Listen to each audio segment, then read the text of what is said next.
प्रणाम माते। आपने हमें बुलाया।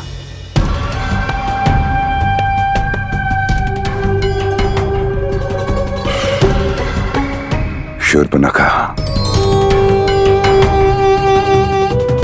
माते, आप दोनों इतनी गंभीर क्यों खड़ी हैं? आपके मुखड़े का मौन कुछ कह रहा है।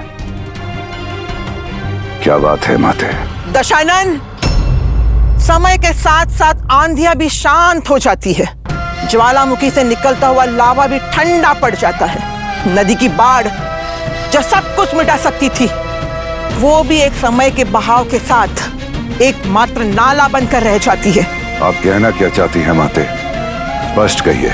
महाबली लंकेश, विश्व विजयी रावण, जिसकी बहन शूर्पणखा के साथ क्रूरता की गई हो और जिसके मुखड़े को निर्ममता से विकृत कर दिया गया, और जो अपने अपमान के प्रतिशोध के लिए हर दिन प्रतीक्षा कर रही हो, उसका रक्ष सम्राट भाई उसके अपमान के प्रतिशोध का संकल्प लेकर भी अब तक शांत क्यों बैठा हुआ है? नहीं माते, यह सत्य नहीं है। तो फिर कैसा है? बहन के अपमान से निकलती हुई ज्वाला को मैंने तुम्हारे नेत्रों में देखा है। अब वो शांत हो गई है।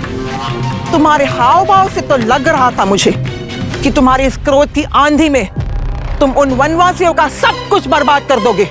क्या ये सब तुम्हारे शब्दों का अहंकार था, या तुम कुछ करोगे भी? माते, ऐसा नहीं है माते। ज्वालामुखी की ऊपरी शांति का ये अर्थ नहीं कि भीतर अग्नि नहीं है। जब शांत ज्वालामुखी फूटता है तो विनाश का तांडव मचा देता है, और शीघ्र ही आपको वो तांडव दिखाई देगा। बहन शूर्पणखा, तुम्हारा ये अपमान हमारा अपमान है। हमारी ये शांति तूफान से पहले की शांति है, और जब ये तूफान उड़ेगा,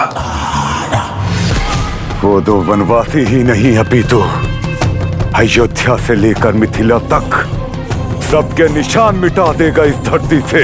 तो फिर किस बात की प्रतीक्षा कर रहे हैं आप?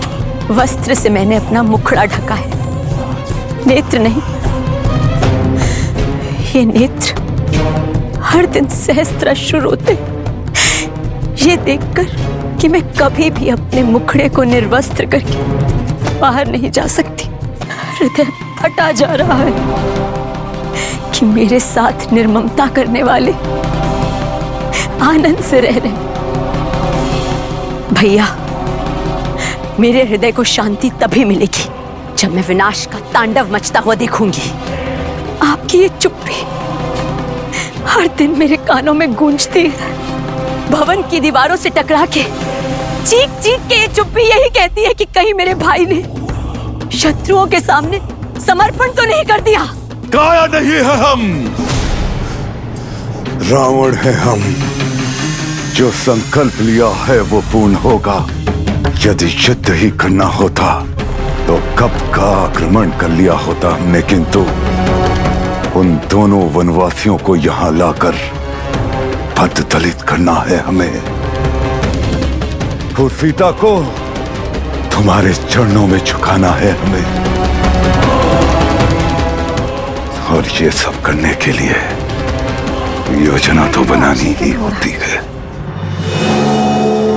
ऐसे क्या योजना बना रहे हो दशानन? मैं भी तो सुनूं। हमारी योजना का माध्यम होंगे मामा मारीच। वो कायर तुम्हारी योजना का माध्यम क्या बनेगा? उन वनवासियों के भाई ने उसे राक्षस से साधु बना दिया है। वो चोला कोई भी ओढ़ ले माते, किंतु रहेंगे तो राक्षसी। अपनी माँ और भाई के वध का प्रतिशोध लेने का भाव अभी भी उनके भीतर अवश्य होगा। वैसे भी वो महामायावी हैं। उन दोनों वनवासियों को भ्रमित कर वो हमारा सीताहरण का मार्ग सुगम करा सकते हैं। और यदि वो कायर ना माने तो वो क्षण उनके जीवन का अंतिम क्षण होगा। दशानन है हम। हमें मना करने का अर्थ है मृत्यु को निमंत्रण देना। तो फिर विलंब किस बात का है भैया? जाइए, उन वनवासी राम और लक्ष्मण के जीवन का एक एक सुख का पल मुझे जला रहा है। जाइए पंचवटी, उनके सुख में आग लगा दीजिए। हाँ बहन शूर्पणखा, अब शीघ्र ही वो पंचवटी उन दोनों वनवासियों के करुण क्रंदन से गूंजेगी। हम अभी मामा मारीच के पास जाते हैं माते। शूर्पणखा, तुम केवल सीता के स्वागत की तैयारी करो। यदि वो तुम्हारी भाभी बनना स्वीकार करे तो उसकी आरती उतारना, अन्यथा कांटों के मुकुट और कांटों के हार पहनाकर उसका स्वागत करना। शीघ्र ही वो जनक की लाडली तुम्हारे चरणों में होगी। तुम जैसे चाहो वैसे अपना प्रतिशोध ले सकती हो।